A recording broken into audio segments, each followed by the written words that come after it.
कुछ इस तरह से उंगलियां जोड़ करके ऐसी शेप बना करके लोग आजकल इंटरव्यू देते हैं, प्रेजेंटेशन देते हैं, या फिर कई बारी बातचीत में भी वो इस तरह से उंगलियां जोड़ लेते हैं। चाहे वो नरेंद्र मोदी हों, या फिर वो राहुल गांधी हों, या फिर वो इलन मस्क हों, या फिर वो डोनाल्ड ट्रंप हों, इन सभी को इस तरह से उंगलियां जोड़ करके बात करते हुए देखा जाता है। तो इसके पीछे क्या राज है? क्या इनको कोई सिखा रहा है कि इस तरह से उंगलियां जोड़ करके बात करो, या फिर ये ऑटोमेटिक रिफ्लेक्स है जिसकी वजह से इस तरह से ये लोग बिहेव कर रहे हैं? और इनफैक्ट दुनिया भर के बॉडी लैंग्वेज एक्सपर्ट्स भी यही सिखा रहे हैं कि भैया आप प्रेजेंटेशन के वक्त इस तरह से बात करो। तो ठीक है, हम इस तरह से बात करेंगे। इनफैक्ट मैं तो कई बार इसी तरह से बात करता हूँ, लेकिन सवाल ये उठता है कि इसका फ़ायदा क्या है? कुछ फ़ायदा है भी या नहीं है, या फिर ये ऐसे ही बस किसी ने सिखा दिया और अब सब उसी चीज़ को करे जा रहे हैं। तो सबसे पहले तो हम ये जान लेते हैं कि इस हैंड जेस्चर का नाम क्या है। किसी ने इसका नाम भी तो कुछ रखा ही होगा ना। तो अंग्रेज़ी में इसको बोलते हैं स्टीपलिंग। हिंदी में इसके 2-3 तरह के नाम हैं। कोई इसको अंजलि मुद्रा बोलता है, तो कोई इसको शिखर मुद्रा बोलता है। कई लोग तो इसको बोलते हैं कि ये ना इल्यूमिनाटी का जेस्चर है। इल्यूमिनाटी का इस तरह का जेस्चर होता है, तो अगर कोई इस तरह से भी कर रहा है तो इल्यूमिनाटी का ही सिग्नल दे रहा है। इल्यूमिनाटी एक सीक्रेट सोसाइटी को बताते हैं, लेकिन उसका कुछ पता नहीं है कि ऐसा है भी या नहीं है, वो बस एक कथा कहानी जैसा है। फिर सवाल वही उठता है कि ऐसा करके होगा क्या?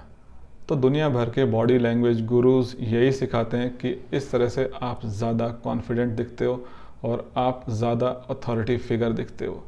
आप जो भी बोल रहे हो तो ऐसा लगता है कि उसमें वज़न है और आपकी बात को लोग मानते हैं। लेकिन हम कैसे मान लें कि हम इस स्टीपलिंग जेस्चर से ज़्यादा परसुएसिव, ज़्यादा बॉसी लगेंगे और लोग हमारी बात को मानेंगे? कहीं ऐसा तो नहीं है किसी ने बस अपने मन से इसको इन्वेंट कर दिया और अब सब उसको फॉलो कर रहे हैं? इनफैक्ट जब दुनिया के बड़े बड़े लीडर्स, वो तो एक सुपर इन्फ्लुएंसर्स हैं, जब सब लोग उनको देखते हैं तो ऑटोमेटिकली लोग उनको कॉपी करने लग जाते हैं। तो इसका मतलब ये तो नहीं है कि ऐसा करने से आप कॉन्फिडेंट लगोगे। ये तो बस आप उनको कॉपी कर रहे हो और आप सोच रहे हो कि मैं ज़्यादा कॉन्फिडेंट लग रहा हूँ। तो मेरे ओपिनियन में 2 तरह के बॉडी जेस्चर्स होते हैं। एक होता है नेचुरल और एक होता है आर्टिफिशियल। अब जो नेचुरल बॉडी जेस्चर है वो कुछ इस तरह का है कि वो नेचुरली आपके अंदर है। अंग्रेज़ी में उसको बोलते हैं इन्नेट है। इन्नेट क्या होता है? जो कि जन्मजात है। अगर आप किसी छोटे से बच्चे को उसके सामने कुछ इस तरह से कर दो, राइट, तो वो एकदम से स्टार्टल्ड हो जाएगा, वो चौंक जाएगा, एकदम से पीछे हटेगा। वो कैसे? आपने उसको सिखाया क्या? आपने तो उसको नहीं सिखाया। वो 5-6 साल का बच्चा है, लेकिन अगर आप उसको ऐसे करोगे तो एकदम से पीछे हट जाएगा। किसी ने उसको ऐसा सिखाया नहीं है, लेकिन उसमें ये चीज़ जन्मजात है। यानी कि बच्चे को भी बॉडी लैंग्वेज की बिना शिक्षा प्राप्त किए उसको ये बात मालूम है कि अगर कोई इस तरह से आ रहा है उसके पास, तो वो एक तरह का थ्रेट है और उसको अपने आप को बचाना है। लेकिन अगर आप किसी बच्चे के सामने इस तरह से बैठ जाओ, तो क्या वो इस बात को डिकोड कर लेगा कि आप उसको अपना कॉन्फिडेंस प्रोजेक्ट कर रहे हैं? अगर आप किसी जानवर के सामने भी इस तरह से जाओगे तो वो समझ जाएगा कि ये अटैक है और वो उसके अकॉर्डिंगली रिएक्ट करेगा। अगर आप किसी बहुत दूर दराज की किसी अफ्रीकन ट्राइब, अफ्रीकन जनजाति जो होती है, जो कि नॉर्मल जो मॉडर्न ह्यूमंस हैं उनसे वो कांटेक्ट में भी नहीं होते हैं, अगर आप उनके सामने इस तरह से बैठेंगे तो क्या वो लोग आपको डिकोड कर लेंगे कि आप अपना कॉन्फिडेंस प्रोजेक्ट कर रहे हो? मुझे नहीं लगता। क्या आपने कभी किसी अफ्रीकन ट्राइब को देखा है कि वो इस तरह से बैठे हुए हैं? मैंने कभी नहीं देखा। क्या आपने किसी 5 साल के बच्चे को देखा है कि वो इस तरह से बैठा हो, या फिर वो इस तरह से बैठे हुए व्यक्ति को कॉन्फिडेंट व्यक्ति के तौर पर समझे? मुझे नहीं लगता। तो इसका मतलब तो ये हुआ कि ये वाला जो जेस्चर है ये नेचुरल जेस्चर तो नहीं है, ये आर्टिफिशियल जेस्चर है जो कि किसी ने इन्वेंट किया हुआ है। चलो ठीक है, ये नेचुरल है या फिर किसी ने इन्वेंट किया है, लेकिन ये चीज़ काम करती है या नहीं करती है? क्या मैं ऐसा करके कॉन्फिडेंट लगूंगा या नहीं लगूंगा? तो एक बात तो पक्की है, ऐसा करने से आप कॉन्फिडेंट तो लगते हो। क्यों? उसके 2 रीज़न्स हैं। पहला रीज़न है कि हम इन्फ्लुएंस हो रखे हैं कुछ सुपर इन्फ्लुएंसर्स के ज़रिए। कैसे?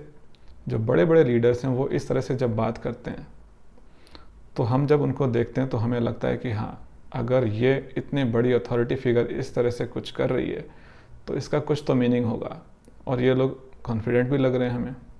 तो हम ऑटोमेटिकली उस चीज़ को कॉपी करने लग जाते हैं। और जब खुद बॉडी लैंग्वेज कोचेस इस बात को समझा रहे हैं कि आप इस तरह से बात करें, आप कॉन्फिडेंट लगोगे, तो आपके अंदर ही वो कॉन्फिडेंस पैदा हो जाता है कि ठीक है, मेरे को ऐसा बताया गया है कि इस तरह से बात करने से मैं कॉन्फिडेंट लगूंगा, तो जब आप प्रेजेंटेशन में इस तरह से बात करेंगे तो आप कॉन्फिडेंट लगते हो। और स्टीपलिंग डेफिनेटली काम करता ही है।